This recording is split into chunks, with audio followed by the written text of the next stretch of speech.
नमस्कार दोस्तों, HRD IAS में आप सभी का स्वागत है। कैसे हैं आप सभी लोग? आई होप आप सभी लोग अच्छे होंगे और अपनी पढ़ाई को बढ़िया तरीके से कर रहे होंगे। देखिए, आज है 3 अप्रैल और आज के कुछ महत्वपूर्ण करंट अफेयर्स पर हम लोग चर्चा करेंगे। इसके पहले आप लोगों से रिक्वेस्ट है कि प्लीज़ अगर आप लोगों में से कोई भी नया है चैनल पर तो प्लीज़ चैनल को सब्सक्राइब, लाइक और बेल आइकन को प्रेस कर दीजिएगा ताकि कोई भी अपडेट हो सबसे पहले आप सभी लोगों को मिलती रहे।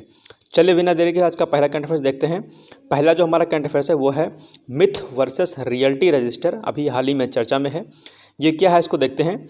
तो अगर हम लोग बात करते हैं कि ये क्या है दरअसल, तो ये है दरअसल आपका लोकसभा चुनाव 2024 में गलत सूचना के प्रसार को सक्रिय रूप से रोकने के लिए। यानी कि आपने अक्सर देखा होगा कि चुनाव में बहुत गलत और भ्रामक जानकारियां जो है प्रेषित की जाती हैं, तो उससे बचाव के लिए जो है लोकसभा चुनाव 2024 में जो आपका निर्वाचन आयोग है उसने जो है एक एप्लीकेशन लॉन्च किया है जिसमें सारी जानकारियां दी जाएंगी। तो ये किसके द्वारा जो है शुरुआत की गई है इसकी? तो निर्वाचन आयोग के द्वारा शुरुआत की गई है, ध्यान रखिएगा।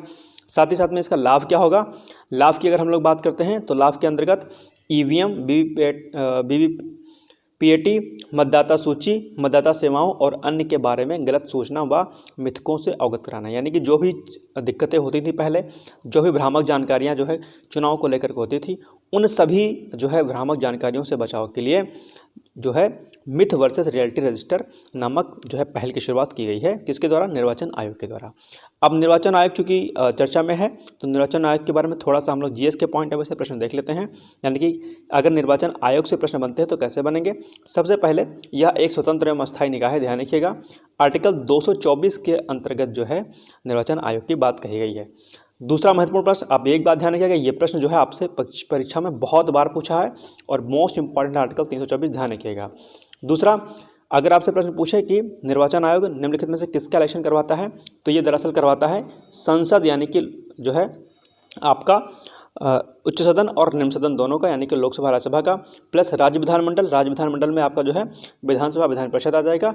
साथ साथ में राष्ट्रपति और उपराष्ट्रपति के निर्वाचन की जिम्मेदारी किसकी होती है? आपके निर्वाचन आयोग की होती है, ध्यान रखिएगा। यानी कि केंद्रीय निर्वाचन आयोग जो होता है, ठीक, ये इंपॉर्टेंट फैक्ट है, ध्यान रखिएगा। दूसरा जो चर्चा में है वो है भारतीय रिजर्व बैंक, जिसको हम लोग बोलते हैं RBI, यानी कि रिजर्व बैंक ऑफ इंडिया।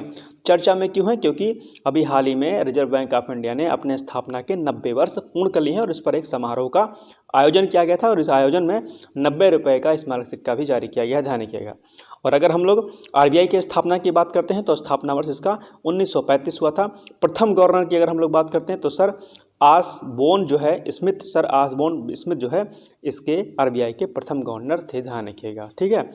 राष्ट्रीयकरण की बात अगर की जाए तो अक्सर ये भी परीक्षा में आपसे पूछता है, तो राष्ट्रीयकरण दरअसल इसका 1949 यानी कि 1949 में किया गया था, ध्यान रखिएगा। दूसरी तरफ RBI के कार्य की बात करें, हो सकता है कि अगर आप UPPCS या UPSC की तैयारी कर रहे होंगे तो RBI के फंक्शन के बारे में आपसे पूछ सकता है, तो RBI के कार्यों के बारे में भी थोड़ा बहुत आपको जानकारी होना चाहिए। तो यह सरकार और बैंकों के बैंकर के रूप में जो है कार्य करता है, यानी इसे हम बैंकों का बैंक भी कहते हैं RBI को, ध्यान रखिएगा। दूसरा, मौद्रिक नीति तैयार करता है और उसे लागू करने में जो है निगरानी भी रखता है, ध्यान रखिएगा।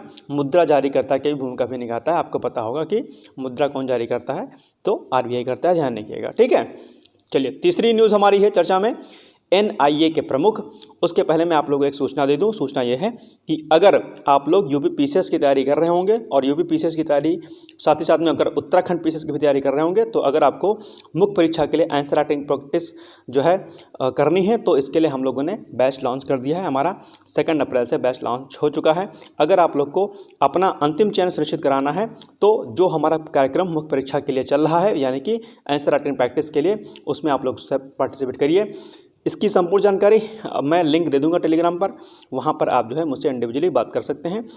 सारे कोर्स के बारे में जानकारी आप प्राप्त कर सकते हैं, वहाँ पर बैच को अपने ज्वाइन कर सकते हैं और अपना अंतिम चयन सुनिश्चित करा सकते हैं, ठीक है। चलिए, तो NIA के प्रमुख अभी हाल ही में कौन बने हैं? तो वो बने हैं सदानंद दाते, ध्यान रखिएगा। आपसे परीक्षा में प्रश्न यहाँ से पूछ सकता है।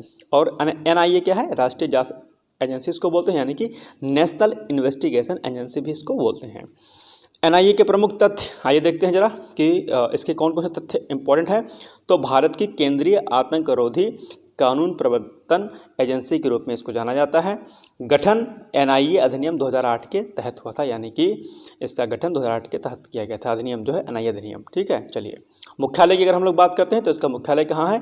NIA का नई दिल्ली में है। ये सारे पॉइंट्स आपको याद रखने हैं। चलिए नेक्स्ट है मोस्ट इंपॉर्टेंट आपकी रिपोर्ट है एक भारत रोजगार रिपोर्ट 2024 अभी हाल ही में जारी किया गया है।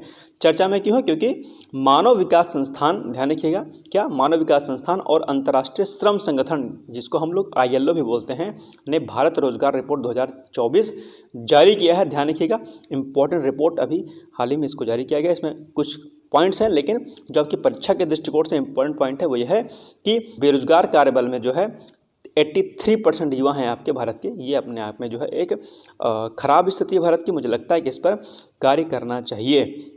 और दूसरी महत्वपूर्ण बात है, बहुत सारे जो स्टूडेंट्स हैं और बहुत सारे जो लोग हैं, कहीं ना कहीं सरकारी नौकरियों के तरफ उनका जो मोह है वो बहुत ज़्यादा है। और जिस तरीके से कार्य संस्कृति प्राइवेट सेक्टर की रहती है उसके एवज में लोग सरकारी नौकरी की तरफ भागते हैं और उसमें जो है कहीं ना कहीं उनका श्रम जो है जाया जाता है और दिक्कतें होती हैं। ठीक है, खैर बात की बात है, इस पर हम लोग बाद में चर्चा करेंगे कि ऐसा क्यों होता है। इसके लिए एक आर्टिकल भी बाद में मैं आपको दूंगा। और अंतर्राष्ट्रीय श्रम संगठन चर्चा में है, यानी कि ILO, तो इसको भी आप लोग देख लीजिएगा। ये आपका होमवर्क है, ILO के बारे में आपको संपूर्ण जानकारी होनी चाहिए। ठीक, दूसरा कुल बेरोजगारों में अगर हम लोग बात करते हैं माध्यमिक व उच्च शिक्षा प्राप्त युवा कितने % बेरोजगार हैं, तो 65.7% युवा जो है माध्यमिक और उच्च शिक्षा प्राप्त जो है बेरोजगार हैं। तो ये स्थिति अपने आप में बहुत ख़राब है। मुझे लगता है कि इस पर सरकार को ध्यान देना चाहिए। साथ ही साथ में युवाओं को भी इस पर ध्यान देना चाहिए कि अगर वो कहीं बेरोजगार हैं तो उसके लिए सेकंड ऑप्शन उनके पास और क्या होना चाहिए। ठीक है, चलिए पांचवी हमारी न्यूज़ है माताबारी पेड़ा और पचरा को GI टैग प्रदान किया गया है। ये दरअसल क्या है? तो माताबारी पेड़ा यानी कि एक मिष्ठान है। पेड़ा से आप तुरंत समझ सकते हैं अगर आप उत्तर प्रदेश में रहते होंगे और आसपास के जिलों में, तो पेड़ा शब्द आपको पता होगा। ठीक है, तो मिष्ठान एक होता है पेड़ा।